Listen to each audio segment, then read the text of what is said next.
Bonjour à vous. Je vais faire très très court. Tout simplement quelques mots pour vous souhaiter la bienvenue à Narbonne au Théâtre Scène Nationale dans cet équipement communautaire. Bon, je vois que la mobilisation est au rendez-vous et je m'en félicite. Vous dire aussi que pour la collectivité du Grand Narbonne, cet événement, ces 7e entretiens Vigne-Vin, est un événement important et que nous soutenons donc financièrement, dans le sens où véritablement en tant que collectivité locale, communauté d'agglomération, nous avons la responsabilité d'accompagner la structuration de cette filière vitivinicole. Et c'est vrai qu'avec ce que je disais hier en conférence de presse, avec tous les éléments qui vont vous être transmis, les informations, les connaissances et les transferts ce matin, eh bien c'est la possibilité pour vous de travailler vers la qualité, dans le sens de la qualité, d'améliorer votre compétitivité et en quelque sorte pour nous en tant que territoire, de favoriser la croissance économique, ce qui me semble important. Après aussi, ce qui me semble intéressant de dire aussi, c'est que le fait que ça se tienne à Narbonne, on est un peu dans une logique de territoire, c'est important pour nous dans le sens où c'est vrai qu'on est, j'allais dire, un carrefour géostratégique avec la nouvelle grande région qui se met en place et je crois que Narbonne se devait de tenir cette place de ce centre de référence en matière d'innovation et ce d'autant plus que nous avons pas mal de structures qui sont représentées sur le territoire, donc l'Institut français de la vigne et du vin, INRA Pêche Rouge, mais aussi de manière connexe le laboratoire de biotechnologie de l'environnement. Et je crois que véritablement pour l'avenir, ce potentiel de recherche appliqué sur le territoire est un atout pour favoriser le développement économique. Et puis peut-être un dernier point aussi pour vous tenir un peu au courant, on va dire, des évolutions du territoire, vous dire que nous sommes en train de mener une réflexion et qui avance à grands pas pour essayer de mettre en œuvre une technopole dont la filière vigne-vin pourrait être une filière d'excellence, mais il y aura d'autres filières. Nous avançons à grands pas avec le réseau national de l'innovation, le réseau RETIS.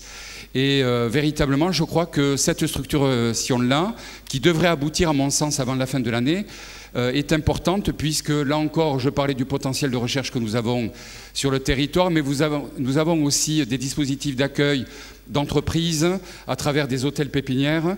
Et l'idée, en quelque sorte, c'est de favoriser les synergies entre l'enseignement supérieur, entre la recherche appliquée, entre les acteurs professionnels, pour essayer de créer, là encore, du développement économique. Et je crois que véritablement, il y a une voie qui est forte et qui est à exploiter, puisqu'on sait que la conjoncture est au rendez-vous, notamment dans le domaine de l'exportation. Et je crois qu'il y a un des thèmes, d'ailleurs, qui sera abordé ce matin ou dans l'après-midi, autour de la caractérisation, c'est ça, hein, et qui est importante, notamment quand on veut se lancer sur les marchés de l'export. Voilà, j'ai dit l'essentiel. Encore, je me félicite de la tenue à Narbonne de ces entretiens vignes et vins. Et écoutez, je vous souhaite de bien travailler et une matinée d'échange fructueuse. Merci à vous encore pour votre présence. Le CIVL, qui regroupe les négociants et les producteurs, est très attentif et solidaire et soutient la recherche fondamentale et la recherche appliquée sur un certain nombre de thèmes. Pour nous, c'est fondamental. Notre viticulture est en train d'évoluer fortement et ça devient une viticulture de plus en plus précise, de plus en plus soumise à des contraintes à la fois extérieures et de marché.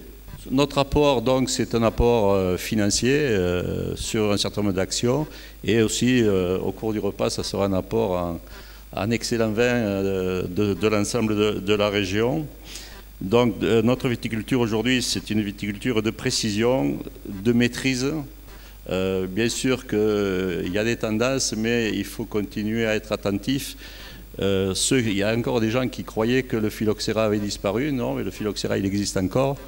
Et pour en venir aux thèmes qui vont être abordés aujourd'hui, le black rot aussi, ça existe encore et ça revient. Rien n'est jamais acquis, les équilibres ils se déplacent dans tous les sens. L'autre élément important pour nous, c'est la durabilité de notre viticulture. Il faut que notre viticulture soit performante. C'est vrai, il faut limiter les intrants, d'où l'importance des doses que l'on met. Bon. Mais en même temps, il faut que cette viticulture soit durable et qu'elle produise suffisamment pour que nos métiers continuent à exister tout en respectant les consommateurs. Voilà, donc c'est pour toutes ces raisons que... Et puis, bien sûr, le dernier point qui va être abordé aujourd'hui, c'est l'oxydation. On a cette année l'exemple des rosés. Par exemple, le rosé, c'est à la mode, tout le monde fait des rosés, mais aujourd'hui, il ne suffit pas de produire, il faut produire, mais il faut produire de qualité. Et l'oxydation, un certain nombre de volumes de rosés de cette année sont encore un peu en stock, d'après ce que je sais. Et l'oxydation et la maîtrise de l'oxydation fait partie des sujets fondamentaux. Produire des rosés, oui, mais produire des rosés qui partent dans des bouteilles pour le plaisir des consommateurs.